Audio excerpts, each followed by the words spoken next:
আমরা সবাই নিশ্চয়ই চাই যে আমাদের প্রত্যেকের বাড়িতে এরকম ঝোপালো একটা পুদিনা গাছ থাকুক, কারণ এই পুদিনা পাতা কিন্তু হজমের জন্য অনেক অনেক ভালো, অনেক উপকারী একটা পাতা।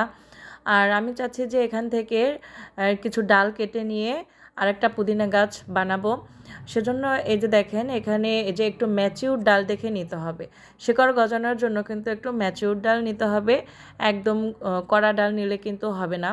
এই যে দেখেন এভাবে একটু শক্তপোক্ত ডাল নিতে হবে, যেগুলো একটু বেশি ম্যাচিউরড হয়েছে সেগুলোকে এভাবে আমি একটু কেটে নিচ্ছি। তারপরে এগুলোকে শিকড় গজানোর জন্য আমি কিছু ডাল এভাবে একটা কাপে পানি ভিজিয়ে তারপরে এখানে ভিজিয়ে রাখবো, নিচ থেকে পাতা কেটে নিয়েছি, তারপর এগুলোকে ভিজিয়ে রাখবো। আর কিছু ডাল আমি মাটির ভিতরে কূপে রাখবো।